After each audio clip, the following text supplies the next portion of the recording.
வணக்கம் ஃப்ரெண்ட்ஸ். சிறுகடிக்கு ஆசை சீரியலில் இன்னும் எபிசோடில் என்ன நடக்குதுன்னு பார்க்கலாம் வாங்க. மீனா பார்வதி வீட்டுக்கு பூ கொடுக்க வந்திருக்க பார்வதி ரெக்கார்டிங் ஆரம்பிக்கிறாங்க. அவங்க ரெண்டு ஃப்ரெண்ட்ஸை பற்றின கதையை சொல்லிட்டு இருக்காங்க. ரெண்டு பேரும் மரத்தில் ஏறி பழங்களை பறித்து சாப்பிட்டாங்க. அப்போ ஒரு பெரிய குரங்கு ஒன்னாங்க வந்துச்சு. சுரேஷ் அந்த குரங்கை பார்த்து பயந்து மரத்துல இருந்து கீழே இறங்க பார்த்தான். அவனால இறங்க முடியல. ஆனா ரகு வேகமா இறங்கி அங்கிருந்து ஓடி போய் தன்னை மட்டும் காப்பாத்திக்கிட்டான். அப்ப சுரேஷ் தன்னோட மனசுக்குள்ள நினைச்சான், இவனை நான் என்னோட நல்ல நண்பன்னு நினைச்சேனே, இப்படி என்னை விட்டுட்டு போயிட்டானேன்னு சொல்லி பயத்துல கண்ணை மூடிக்கிட்டான் அப்படின்னு பார்வதி ரொம்ப சுவாரஸ்யமா கதை சொல்லிக்கிட்டு இருக்க சிவனும் மீனாவும் ஆளுக்கு ஒரு பக்கமா நின்று கதையை ரசிச்சிட்டு இருக்காங்க. பார்வதி கதையை கண்டினியூ பண்ணிட்டு இருக்காங்க. கொஞ்ச நேரத்துல அந்த குரங்கு அந்த மரத்திலிருந்து வேறொரு மரத்துக்கு தாவி அங்கிருந்து போயிடுச்சு. சுரேஷ் வீட்டுக்கு போய் நடந்ததை அவன் அம்மா கிட்ட சொன்னான். அவன் அம்மா சிரிச்சுக்கிட்டே, இதுதான் வாழ்க்கை பாடம்பா, நல்ல நண்பன் உன் பக்கம் நின்று காப்பாத்துவான், கெட்ட நண்பன் பிரச்சனை வந்ததும் தப்பிச்சு ஓடிடுவான் அப்படின்னு சொன்னாங்க. குழந்தைகளே, நல்ல நண்பர்கள்னு யார் வேணாலும் சொல்லிக்கலாம், ஆனா நல்ல நண்பனா நடந்துக்கிறது சுலபம் இல்லை. அதனால உங்க நண்பர்களை பார்த்து தேர்வு செய்யுங்க அப்படின்னு ஃபைனல் டச்சை பார்வதி முடிக்க மீனா ரொம்பவே சந்தோஷமா குழந்தை மாதிரி கிளாப் பண்றாங்க. காட் இட், சூப்பர், எக்ஸலண்ட் அப்படின்னு சிவன் பாராட்டுறாரு. பார்வதியும் சந்தோஷமா சிரிச்சுக்கிட்டே அவங்க இடத்துல இருந்து எழுந்து வந்து நல்லா இருந்ததாமான்னு மீனா கிட்ட கேக்குறாங்க. சூப்பரா இருந்துச்சு ஆண்டி, நல்லா சொன்னீங்க சார், நீங்க ரொம்ப நல்லா கதை எழுதியிருக்கீங்க, நண்பர்கள் எப்படி இருக்கணும்னு தெளிவா சொல்லியிருக்கீங்க அப்படின்னு மீனா சொல்லிட்டு இருக்கப்போ சிவன் பார்வதி ரெண்டு பேருமே ரொம்ப சந்தோஷமா சிரிச்சிட்டு இருக்காங்க. ரொம்ப தேங்க்ஸ்மான்னு அவரு சொல்லிட்டு இருக்கு. டோர் பெல் 2 தடவை ரிங் ஆயிட்டு இருக்கு, நான் போய் யாருன்னு பார்த்துட்டு வரேன் அப்படின்னு பார்வதி போக கூடவே மீனாவும் போறாங்க. பார்வதி கதவை திறக்க ரோஹிணி வர்றாங்க. வாமா ரோஹிணி அப்படின்னு பார்வதி ரோஹிணியை கூட்டிக்கிட்டு உள்ளர வர மீனாவை பார்த்ததும், மீனா நீங்களும் இங்கேதான் இருக்கீங்களா அப்படிங்கிற ரோஹிணி, ஆன்ட்டி நான் உங்ககிட்ட கொஞ்சம் பேசணுங்கிறாங்க. சொல்லுமா, என்ன விஷயம் அப்படின்னு பார்வதி கேக்குறாங்க. புதுசா ஆரம்பிச்ச பிசினஸ்ல நிறைய லாஸ் ஆயிடுச்சு, அதனால ரொம்ப சிக்கல்ல நானும் மனோஜும் இருக்கோம். எங்களுக்கு ஒரு 5 lakhs கடனா கொடுத்தீங்கன்னா நாங்க சீக்கிரமே கொடுத்துட்றோம் ஆண்டி அப்படின்னு ரோஹிணி கொஞ்சம் கூட கூசாம பார்வதி கிட்ட கடன் கேக்குறாங்க. ஏற்கனவே 2 லட்ச ரூபாய் ஆட்டையை போட்டு போனவங்க தானே. ஒரு நிமிஷம் மீனா, இதோ வர்றேன் அப்படின்னு பார்வதி மாடிக்கு போக மீனா ரோஹிணியை முறைச்சிட்டு இருக்காங்க. சிவன் அங்க ஷூட்டிங் ஐட்டம்ஸ் எல்லாம் எடுத்து வச்சிட்டு இருக்க பார்வதி அங்க வர்றாங்க. என்ன பாருன்னு சிவன் கேட்க, என்னங்க ரோஹிணி இப்படி ஒரு சிக்கலை கொண்டு வந்திருக்கா, 5 லட்ச ரூபாய் பணம் கேட்குறா அப்படின்னு பார்வதி சொல்ல, யாருக்குமே பணம் நெருக்கடி வர்றது இயற்கை தானே, ஆனா இந்த பொண்ணு அப்படின்னு சிவன் சொல்லிட்டு இருக்காரு. ஆமா, இந்த பொண்ணு ரோஹிணி ரொம்ப தப்பா யோசிச்சு நிறைய செய்யக்கூடியவ தான், அதான் இவளை நம்பி எப்படி பணம் தர்றதுன்னு யோசிக்கிறேன் அப்படின்னு பார்வதி சொல்ல, உங்க விருப்பம் பாரு, கொடுக்கறதுனா கொடுக்கலாங்கிறாரு சிவன். அப்ப ஒன்று செய்வோம், அவளுக்கு தனியா கொடுத்தாதான் பிரச்சனை.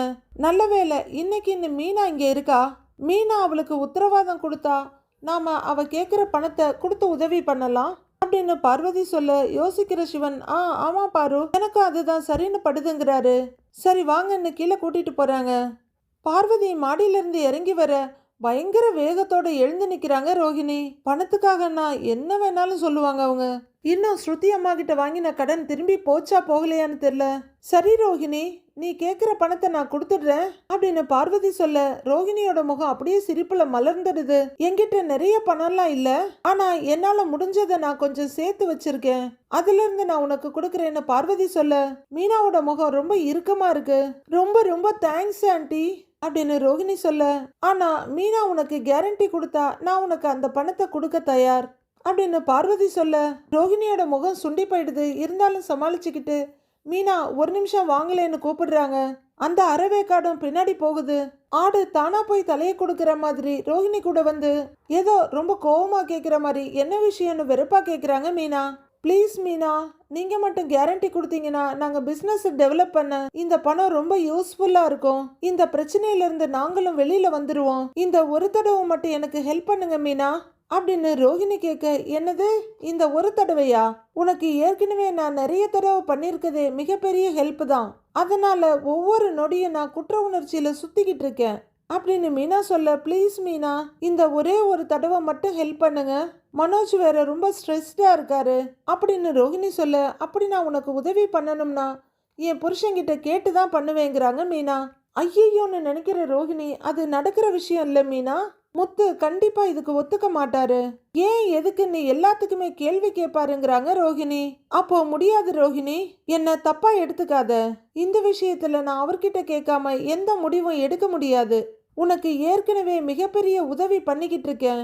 இதுக்கு மேல என்னால எதையும் மறைச்சு பண்ண முடியாது. அப்புறம் கடைசியில குற்றவாளி நீயா நானான்னு தெரியாம போயிடும். என்னாலெல்லாம் முடியாது, என்னை விட்டுரு அப்படின்னு உருப்படியா ஒரு வார்த்தையை சொல்லிட்டு மீனா அங்கிருந்து போய் செருப்பை போட்டு கிளம்புறாங்க. ரோஹிணி பயங்கர எரிச்சலும் கொலவெறியுமா நின்னுட்டு இருக்காங்க. நல்ல வேளை அரலூசு முழுலூஸ் ஆகாம தப்பிச்சிருச்சு மீனா. நைட் ஆகுது. அண்ணாமலை மாத்திரை போட்டுட்டு இருக்க. இந்தாப்பா தண்ணின்னு முத்து கொடுத்துட்டு இருக்காரு. அண்ணாமலை மாத்திரையை போட்டுட்டு வழியிற தண்ணியை தொடிச்சிட்டு அமைதியா உட்கார்ந்துருக்க. முத்து டம்ளர் வச்சுட்டு ஏன்பா ஒரு மாதிரியா இருக்கிற, இன்னும் அதையே நினைச்சிட்டு இருக்கியான்னு கேட்குறாரு முத்து. அண்ணாமலை எதுவும் சொல்லாம கன்னத்தை தேய்ச்சிட்டு உட்கார்ந்துருக்க. மண்டி போட்டு உட்கார்ற முத்து. அப்பா, உன்னை இப்படி பார்க்கறதுக்கே ரொம்ப கஷ்டமா இருக்குப்பா. அந்த ஓடுகாலி சொத்தை கேட்டதெல்லாம் நீ நினைச்சிட்டு இருக்காதப்பா. அவன் பேசுனதெல்லாம் தூக்கி நீ குப்பையில போடுப்பா அப்படின்னு முத்து சொல்லிட்டு இருக்க. இல்லடா, நான்லாம் ஒன்றும் நினைக்கல அப்படின்னு அண்ணாமலை எங்கேயோ பார்த்துக்கிட்டு சொல்றாரு. அப்பா, நீ எப்பவுமே கலகலப்பா இருப்பப்பா. உன் முகத்துல சிரிப்பே காணும் பாரு. இப்படி உடைஞ்சு போய் உட்காராதப்பா. நீ எப்பவும் போல ஜாலியா இருப்பா. அப்பா, அப்படி அவனுக்கு சொத்து வேணும்னா மொத்தமா கொடுத்துடுப்பா. எனக்கெல்லாம் எதுவும் வேண்டாம். ரவியும் கேட்க மாட்டான்ப்பா அப்படின்னு முத்து வேகமா சொல்ல. அதெல்லாம் ஒன்றும் இல்லடா, நீ அதையே நினைச்சிட்டு இருக்காத. சரி, நான் போய் படுக்கிறேன் அப்படின்னு எழுந்திருக்கிற அண்ணாமலை நத்த மாதிரி மெதுவா அவர் ரூம்குள்ள போறாரு. முத்துவுக்கு அவங்க அப்பா இப்படி இருக்கிறது ரொம்பவே சங்கடமா இருக்கு. பெருமூச்சு விடுறவரு எழுந்து போய் கட்டில்ல உட்கார்றாரு. கிச்சன்ல இருந்து வாட்டர் பாட்டில் எடுத்துட்டு வர்ற மீனா கட்டில்ல அதை வச்சுட்டு, ஏங்க ஒரு மாதிரியா இருக்கீங்கன்னு கேட்குறாங்க. வாட்டர் பாட்டில் எடுத்து ஓரமா வைக்கிற முத்து, அப்பாவோட முகம் மனசு எதுவும் சரியா இல்லை மீனா. இந்த மனோஜ் எல்லாம் பெத்து வளர்த்து படிக்க வச்சு ஆளாக்கி இவ்வளவு தூரம் கொண்டு வர்றதுக்கெல்லாம் எவ்வளவு கஷ்டப்பட்டிருப்பாரு. எவ்வளோ நாள் நைட்டும் பகலும் தூங்காம ட்ரெயின் ஓட்டி இருக்காரு தெரியுமா. அவர் வாழ்க்கையில பாதி நாள் தூங்காம தான் இருந்திருக்காரு. அப்படிப்பட்ட அப்பா கிட்ட போய் இவன் இப்படியெல்லாம் கேட்கலாமா? நன்றி கேட்ட நாய் அப்படின்னு முத்து திட்டிக்கிட்டு இருக்க. நீங்க கோவப்படாதீங்க, எல்லாம் சரியாயிடும். அதையே நினைச்சு டென்ஷன் ஆயிட்டு இருக்காதீங்க அப்படின்னு மீனா சொல்லிட்டு இருக்கும் போதே எங்கேயோ இருந்து கிரிஷ் வர்றாரு. திரும்புற மீனா கிரிஷோட தோல்ல கைய வச்சு, என்ன கிரிஷ், நீ என்ன தூங்கலையான்னு கேக்குறாங்க. இல்ல ஆண்டி, நாளைக்கு ஸ்கூல்ல பேச்சு போட்டி இருக்கு அப்படின்னு கிரிஷ் சொல்ல முத்துவும் இறங்கி வர்றாரு. அப்படியான்னு மீனா கேட்டுட்டு இருக்காங்க. ஏண்டா, நீ தான் நல்லா பேசுவியடா, என்ன தலைப்புன்னு கேட்டுக்கிட்டு கீழே சோஃபால வந்து உட்கார்றாரு. ஏன் எப்பொழுதும் உண்மையே பேச வேண்டும், இதுதான் தலைப்புங்கிறாரு கிரிஷ். மீனாவுக்கு தூக்கி வாரி போடுது சவுக்கால் அடிச்ச மாதிரி இருக்கு. அதை கேட்கிற முத்து, உண்மையை பேசணுமா? இப்பெல்லாம் யாருடா உண்மையை பேசுறா? ஏதோ என்னைய மாதிரி அப்பா மாதிரி இதோ மீனா மாதிரி சில பேரு, யாருக்கும் கெடுதல் நினைக்காத சில பேர், அவங்க மட்டும்தான் உண்மையை பேசுறாங்க அப்படின்னு முத்து சொல்ல மீனாவுக்கு ரொம்பவே சங்கடமா இருக்கு. பத்தாவதுக்கு முத்து வேற திரும்பி என்ன மீனான்னு கேட்க மீனா ரொம்பவுமே அதிர்ந்து போறாங்க. அவரு மீனா கிட்ட இருந்து எந்த பதிலும் எதிர்பார்க்கல. மறுபடியும் கிரிஷ் கிட்ட திரும்பி, சரி என்ன பேசணும்னு ரெடி பண்ணிட்டியான்னு கேக்குறாரு. இல்ல அங்கிள், நீங்க தான் நல்லா பேசுவீங்கல்ல, நீங்க ஏதாவது ஐடியா சொல்லுங்க, நான் மனப்பாடம் பண்ணிக்கிறேங்கிறாரு கிரிஷ். உடனே முத்து ரொம்ப சந்தோஷமாயி, டேய் கிரிஷ் அப்படின்னு டைட்டா ஹக் பண்ணிக்கிறாரு.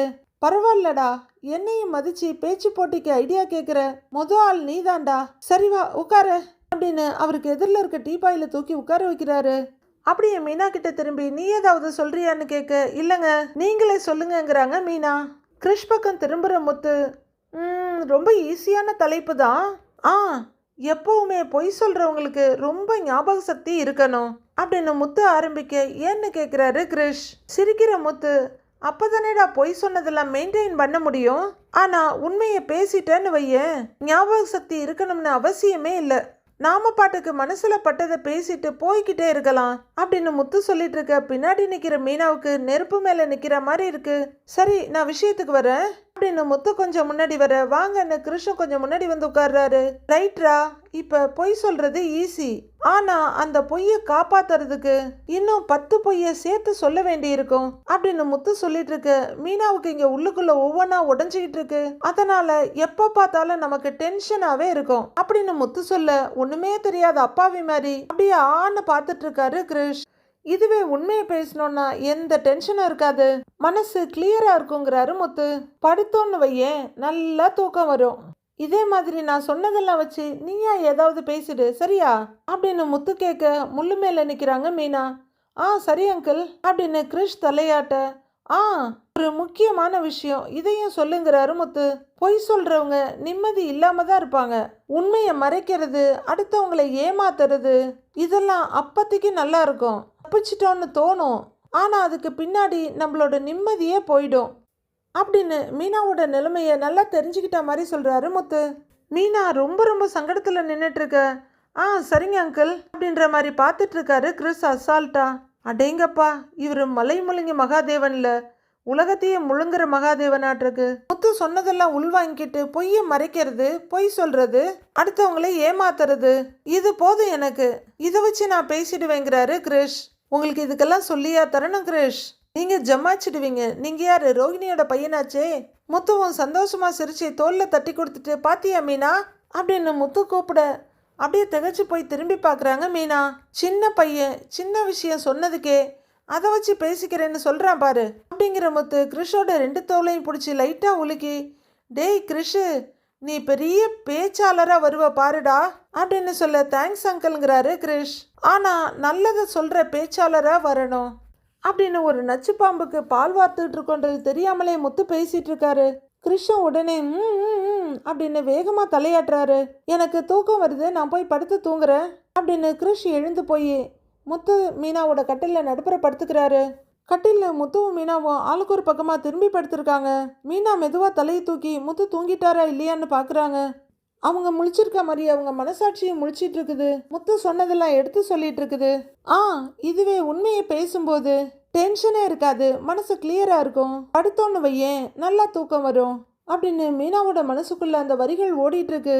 டக்குன்னு நைட் லேம்ப் ஆஃப் ஆயிடுது. முத்து எழுந்து உட்காந்து, என்ன இந்நேரத்துல கரண்ட் போயிடுச்சு அப்படின்னு மண்டையை பிச்சுக்கிட்டு உட்கார்ந்துருக்காரு. பேசாம இவர்கிட்ட உண்மையை சொல்லிடலாமா அப்படின்னு யோசிக்கிற மீனா. சொல்லிடலாம், அதுதான் நல்லதுன்னு யோசிக்கிறாங்க. ஏங்க என்னை மன்னிச்சிடுங்க, நான் பெரிய தப்பு பண்ணிட்டேன், உங்ககிட்ட ஒரு உண்மையை மறைச்சிட்டேன். கிருஷோட அம்மா வேற யாரும் இல்லை, நம்ம ரோஹிணி தாங்க. இதை தான் இத்தனை நாளா அவ்வளோ மறைச்சிருக்கா. எனக்கு தெரிஞ்சதுக்கு அப்புறம் நானும் மறைச்சிட்டேன், என்னை மன்னிச்சிடுங்க. இது வரைக்கும் என் வாழ்க்கையில இவ்வளோ பெரிய உண்மையை நான் மறைச்சதே இல்லைங்க. இப்போ என் மனசுல இருந்த பாரத்தை உங்ககிட்ட இறக்கி வச்சுட்டேன். இதுக்கு நீங்க எனக்கு என்ன தண்டனை கொடுத்தாலும் அதை நான் ஏத்துக்கிறேங்க அப்படின்னு சொல்லிட்டு வழியிற கண்ணீரை தொடச்சிட்டு மீனா எழுந்து உட்கார அவங்களுக்கு செம்ம ஷாக். அவங்களுக்கு மட்டும் இல்லைங்க, நம்மளுக்கும் பயங்கர ஷாக் தான். நாம எதிர்பார்த்த மாதிரியே முத்து அங்க இல்லை, ஆனா நம்ம எதிர்பார்க்காத ஒருத்தங்க, அதாங்க ரோஹிணி அங்க நின்னுட்டு இருக்காங்க. மீனா பேய பார்த்த மாதிரி புசு புசுன்னு மூச்சு வாங்கிட்டு பயத்தோட பாக்குறாங்க. உடனே மீனா ஏதோ பெரிய தப்பு பண்ண மாதிரி, ரோஹிணி நீங்க என்ன கேட்க, போதும் மீனா போதும், நான் என் பிள்ளையோட உயிரோட இருக்க கூடாது, அதுதானே உங்க ஆசை. இவ்வளவு நேரம் நீங்க சொல்றத முத்து கேட்டிருந்தா என்ன ஆகியிருக்கும் அப்படின்னு ரோஹிணி கேட்க, ஏதோ இவங்க தான் பெரிய தப்பு பண்ண மாதிரி தலை குனிறாங்க மீனா. வேண்டாம், எனக்கு இந்த வாழ்க்கையே வேண்டாம், யாரும் பிச்சை போட்டு நான் வாழணுங்கிற அவசியமே எனக்கு கிடையாது, நான் இப்பவே எங்கேயாச்சும் போய் சாகுறேன் அப்படின்னு ரோஹிணி அங்கிருந்து ஓட, ரோஹிணி, ஏய் ரோஹிணி நில்லு, ரோஹிணி மீனா கூப்பிட்டுக்கிட்டே வர ரோஹிணி நேரா கிச்சனுக்குள்ள ஓடி வர்றாங்க. உடனே அங்க இருக்க கத்தி எடுத்து மணிக்கட்டுல வைக்கிறாங்க. மீனா ரோஹிணி ரோஹிணின்னு கத்திக்கிட்டே ஓடி வர்றாங்க. இந்த சத்தம் கேட்டு கூட வீட்டுல யாரும் எழுந்து வரமாட்டாங்களாமா. இதை நாம நம்பணுங்க, இல்லைன்னா அடுத்த எபிசோடு கிடையாது. அவங்க சும்மா பேச்சுக்கு கையில கத்திய வச்சிருக்க. மீனா அதை ஒத்த விரல்ல வாங்கி கீழே போட்டுட்டு, ஏய் என்ன பண்ணிட்டு இருக்க அப்படின்னு கேட்க அவங்க குலுங்கி குலுங்கி அழறாங்க. இப்பதான் சத்தம் கேட்டு முத்து வர்றாருங்க. மீனா என்னாச்சு, ஏன் பார்லர் அம்மா அழுதுட்டு இருக்கு அப்படின்னு முத்து கேட்க மீனா அப்படியே ஷாக் அடிச்ச மாதிரி பாக்குறாங்க. பார்லர் அம்மாவோட அழுகையெல்லாம் எங்கேயோ காணா போயிடுச்சு, என்னாச்சுன்னு கேக்குறாரு முத்து. இல்ல அவருக்கு கடன் தொல்லை அதிகமாயிடுச்சுன்னு ரொம்ப ஃபீல் பண்றாரு, இந்த பிரச்சனையை எப்படி சரி பண்ண போறோம்னு தெரியலையேன்னு யோசிச்சு யோசிச்சு அதையெல்லாம் என்னால தாங்கிக்க முடியல அப்படின்னு ரோஹிணி சொல்ல, முத்துவுக்கும் கொஞ்சம் கஷ்டமா தான் இருக்கு. அதெல்லாம் கடை வாங்குறதுக்கு முன்னாடி யோசிச்சிருக்கணும், அதுக்காக இப்படி நடுராத்திரியில உட்காந்து அழுதா கடன் பிரச்சனையெல்லாம் தீந்துருமா, அதை எப்படி அடைக்கிறதுன்னு அவனை யோசிக்க சொல்லு அப்படின்னு முத்து சொல்லிட்டு இருக்க. ஐயோ சாமி, வாய்க்கு வர்றதை எப்படி அடிச்சு விடுறா, எவ்வளோ கரெக்டா சமாளிக்கிறா அப்படின்னு மீனா அசந்து போய் பார்க்க ரோஹிணி அப்படியே ஒரு திருட்டு பார்வை பார்க்குறாங்க மீனாவை. கையோட காரியத்தை சாதிச்சுக்கணும்னு நினைக்கிற ரோஹிணி நான் பார்வதி ஆண்டி கிட்ட கொஞ்சம் கடன் கேட்டேன். ஆனா அவங்க மீனா சொன்னாதான் கடன் கொடுப்பேன்னு சொல்லிட்டாங்க அப்படின்னு ரோஹிணி சொல்ல, அப்படியாங்கிற மாதிரி மீனாவை பாக்குறாரு முத்து. உடனே ஐயோ இவ சமயத்துல இதை வேற கோத்து விட்டுட்டாலே அப்படின்னு திரும்புறாங்க மீனா. இல்லங்க, நான் உங்ககிட்ட கேட்காம எதுவும் சொல்ல மாட்டேன், எதுவா இருந்தாலும் உங்ககிட்ட கேட்டுட்டு சொல்றேன்னு தான் சொன்னேன் அப்படின்னு மீனா சொல்ல, கண்டிப்பா முத்து லூசும் அதுக்கு ஒத்துக்க தான் போறாரு. கரெக்டா தான் சொன்னேன் பார்லர் அம்மா, இதுல நாங்கெல்லாம் ஒன்றும் பண்ண முடியாது, அதுவும் குறிப்பா உன் புருஷனை நம்பி எதுவுமே செய்ய முடியாது அப்படின்னு முதல் முறையா கொஞ்சம் புத்திசாலித்தனத்தோடு சொல்லிடுறாரு முத்து. வேற ஏதாவது வழி இருக்கான்னு பார்த்து யோசிங்க. அப்பா இதெல்லாம் பாத்துற போறாரு. ஏற்கனவே அவரு சொத்து பிரச்சனையில மனம் நொந்து போயிருக்காரு. இந்த நேரத்துல மருமக கிச்சன்ல உட்கார்ந்து அழுதுட்டு இருக்கிறது தெரிஞ்சா அவரால் இன்னும் தாங்க முடியாது. நீ வா மீனா தூங்கலாம், பார்லரம்மா போய் படுப்போ அப்படின்னு சொல்லிட்டு முத்து அங்கிருந்து போக, ரோஹிணியை ஒரு முறை முறைச்சிட்டு மீனா அங்கிருந்து போறாங்க. கொஞ்சம் விட்டிருந்தா இந்த மீனா உண்மையை சொல்லியிருப்பா. இவளை எப்பவும் நம்பவே முடியாது. இதுக்கு ஏதாவது ஒரு வழி பண்ணணும்னு யோசிக்கிறாங்க ரோஹிணி. இப்போ கரண்ட் வந்திருக்க, அங்கங்க நைட்லாம் பெரிஞ்சிட்டு இருக்கு. நீங்க எங்க போனீங்கன்னு முத்துக்கிட்ட மீனா கேட்க, கரண்ட் போயிருச்சுல்ல, அதான் என்னன்னு பார்க்க போனேன், ட்ரிப்பா இருந்தது, சரி பண்ணிட்டு வந்துட்டேன், படுத்துக்கோன்னு சொல்லிட்டு முத்து படுத்துடுறாரு. ரோஹிணி கிச்சன்ல இருந்து வெளியே வந்து அவங்க ரூமுக்கு போக மீனா பார்த்துக்கிட்டே நிக்கிறாங்க. அந்த காலம் மாதிரி கிச்சன்ல அம்மியோ இல்ல உரலோ இருந்திருந்தா ரோஹிணி தூக்கி தலையில போட்டிருப்பாங்க. கண்டிப்பா ஏதாவது மீனாவுக்கு ஒரு ஐடியா வச்சிருப்பாங்க ரோஹிணி. அடுத்த நாள் பொழுது விடியுது. சாமி ரூம் ரொம்ப அழகா இருக்கு. எல்லா போட்டோவும் கிளீன் பண்ணி அதுக்கு பூ வச்சிருக்காங்க. அண்ணாமலை போய் சாமி கும்பிட்டுட்டு வெளியே வர்றாரு. அண்ணாமலை அப்படின்னு கூப்பிட்டுக்கிட்டே பரிசு வர, வா பரிசு, வாங்க சார் அப்படின்னு பரிசு கூட வர்ற ஒருத்தருக்கும் விஷ் பண்றாரு அண்ணாமலை. அவரும் வணக்கங்க சார்னு சொல்லிட்டு இருக்க, விஜயா வெளியே வர்றாங்க. வணக்கம்மா, நல்லா இருக்கீங்களான்னு பரிசு கேட்குறாரு. நல்லா இருக்கேன் அப்படின்னு விஜயா அமர்த்தலா சொல்லிக்கிட்டு வர, முத்து அங்க வர்றாரு. அவரு வாங்க மாமான்னு சொல்ல, வாப்பா அப்படின்னு சொல்லிக்கிட்டு பரிசும் வந்து உட்கார, அண்ணாமலை உட்கார்றாரு. ஒரு கூட வந்தவரும் உட்கார்றாரு. வாங்க அங்கிள் அப்படின்னு மீனாவும் அவங்கள வரவேற்கிறாங்க. யார் இருந்தாலே எதுக்கு இருந்தாலும் பரிசு கூட வந்திருக்கான் அப்படின்னு யோசிச்சுக்கிட்டு மீனா வந்து அண்ணாமலை கொஞ்சம் தள்ளி உட்காடுறாங்க. ஆமா இவரு அப்படின்னு முத்து கேட்க, இவரை நீ யூனியன் ஆஃபீஸ்ல பார்த்துருப்ப முத்து, அங்க வரும்போது பார்த்துருப்ப, வக்கீல் சாருங்கிறாரு பரிசு.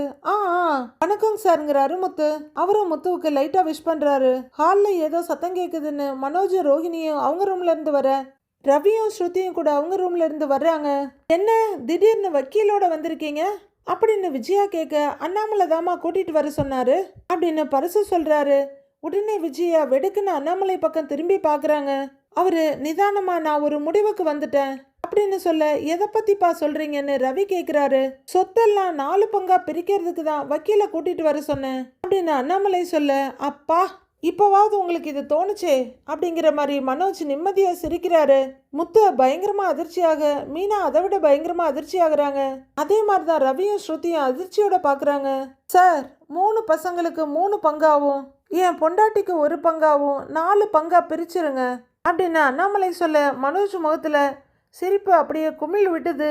எனக்கு ஏதாவது ஒன்று ஆயிடுச்சுன்னா அப்படின்னு அண்ணாமலை ஆரம்பிக்க, உடனே முத்து பதறி அடிச்சு, அப்பா ஏன்பா என்னப்பா இது மாதிரிலாம் பேசுற அப்படின்னு பதற, ஏங்க என்ன பேசுறீங்கன்னு விஜயாவும் பதறாங்க.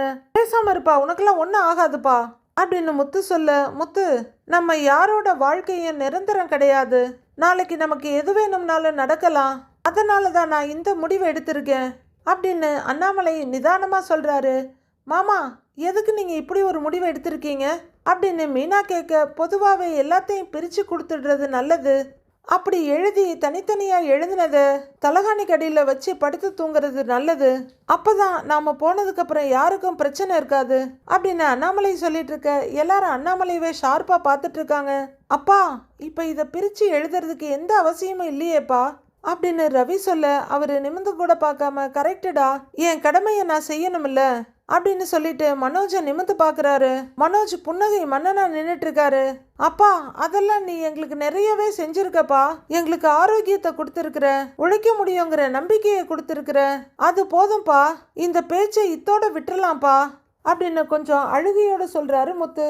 உடனே மீனா கிட்ட திரும்பி, மீனா நீ வக்கீல் சாருக்கும் பரசு மாமாவுக்கும் காஃபி வச்சு கொடு, அவங்க குடிச்சிட்டு கிளம்பட்டும் அப்படின்னு முத்து அழுகையும் உடஞ்ச குரலுமா சொல்ல, டேய் முத்து, இன்னைக்கு இல்லைனாலும் என்னைக்காவது ஒரு நாள் நான் இதை பண்ணித்தானே ஆகணும், இது எல்லா வீட்லையும் நடக்கிறது தானே அப்படின்னு அண்ணாமலை சொல்ல, அப்பா மற்ற வீட்டில் எப்படி வேணாலும் நடந்துட்டு போகட்டும்பா, ஆனால் இந்த வீட்டை பொறுத்த வரைக்கும் இந்த வீட்டோட சொத்து நீயும் அம்மாவும் மட்டும்தான்ப்பா அப்படின்னு முத்து சொல்ல அண்ணாமலை மெதுவா நிமிர்ந்து முத்துவை பார்க்க விஜயாவும் எதுவும் பேசாம முத்துவை பார்க்குறாங்க. அவங்களுக்கு ஒரு மாதிரி டிஃப்ரெண்ட்டான ஃபீலிங்ஸ் எல்லாம் வருது. அப்படியே யோசிச்சுட்டு இந்த பக்கம் திரும்புறவங்க மெதுவா மனோஜை நிமிர்ந்து பார்க்க மனோஜ் அவங்க அப்பா அடுத்து என்ன சொல்ல போறாரு செய்ய போறாருன்றதெல்லாம் குறியா நிக்கிறாரு. நீ போதும்பா, எங்களுக்கு நீங்க இருக்கிற வரல இந்த சொத்தை நான் பிரிக்க விட மாட்டேன்ப்பா அப்படின்னு முத்து உறுதியா சொல்றாரு. மாமா, இந்த குடும்பத்தோட வேர் நீங்க தான், உங்களை விட சொத்து இங்க யாருக்கும் முக்கியம் இல்ல மாமா அப்படின்னு மீனா சொல்லிட்டு இருக்கா. ஐயோ, இவ ஒருத்தி பக்கம் பக்கமா வசனம் பேச வந்துருவான்னு ரோஹிணி முறைச்சிட்டு நிக்கிறாங்க. அவ்வளவுதான், மனோஜ் கடுப்பாயிடுறாரு. ஏய், நீங்க 2 பேரும் கொஞ்சம் பேசாம இருக்கீங்களா? அதான் அப்பா முடிவு பண்ணிட்டார்ல. மீனா, இது எங்க குடும்ப விஷயம், நீ இதுல தலையிடாதங்கிறாரு மனோஜ். உடனே மீனா கோவமா மனோஜ் பக்கம் திரும்பி, நாங்க என்ன பக்கத்து வீட்டுல இருந்தா வந்திருக்கோம் அப்படின்னு கேட்டுட்டு இருக்க. நாங்களும் உங்க ஃபேமிலியில இருக்கவங்க தான் மனோஜ், எங்களுக்கும் ஒப்பீனியன் சொல்ல ரைட்ஸ் இருக்குங்கிறாங்க ஸ்ருதி. மீனா ஆரம்பிச்சத ஸ்ருதி முடிச்சு வச்சுட. ஐயோ, இதுங்க ரெண்டோட அட்டகாசம் தாங்க முடியலன்னு ரோகிணி பாக்குறாங்க. இங்க பாருங்க, எங்க அப்பா எங்களுக்கு பிரிச்சு தரேன்னு சொல்றாரு, அது அவரோட இஷ்டம், இதுல மத்தவங்க யாரும் ஒப்பீனியன் சொல்ல வேண்டிய அவசியம் இல்ல அப்படின்னு மனோஜ் சொல்ல பரசு, வக்கீல் எல்லாரும் ஒரு மாதிரியா மனோஜை பாக்குறாங்க. அதை விட விஜயா பயங்கரமா அதிர்ச்சியோட பாக்குறாங்க. ரவியும் கொஞ்சம் கோவத்தோட மனோஜை பார்த்துக்கிட்டு இருக்க. யாருடா மற்றவங்க? யாரு மற்றவங்க? இவங்க 2 பேரும் இந்த வீட்டுக்கு வாழ வந்த மருமகள்ங்க, அவங்க கேள்வி கேட்பாங்கடா அப்படின்னு முத்து கோவமா சத்தம் போடுறாரு. ரோஹிணி இந்த வீட்டு மருமக தானே, அவ அமைதியா தானே நிக்கிறா அப்படின்னு மனோஜ் சொல்ல, உன்னை தூண்டி விட்டுட்டு அந்த அம்மா பின்னாடி சைலண்டா நிக்குதுடா அப்படின்னு முத்து சொல்ல, ஐயோ இதை வேற ஆன்டி நம்பினா எங்கது என்ன ஆகுறதுன்னு அதிர்ச்சியோட பாக்குறாங்க ரோஹிணி. அவங்க எதிர்பார்த்த மாதிரியே ரோஹிணியை முறைச்சிட்டு இருக்காங்க விஜயா. அண்ணாமலை அவரோட முடிவுல உறுதியா இருக்க மாதிரி தெரியுது. விஜயா என்னதான் பதறினாலும் அவங்க எப்படியும் மனோஜ் பக்கம் தான் நிற்பாங்க. ஆனாலும் அவங்களுக்கு மனோஜா வீடான்னு வரும்போது வீடு தான் முக்கியம். ஸோ இதில் எல்லாரும் என்ன முடிவெடுக்க போகிறாங்க, என்ன நடக்க போகுதுன்னு வர்ற எபிசோடில் பார்க்கலாம் ஃப்ரெண்ட்ஸ்.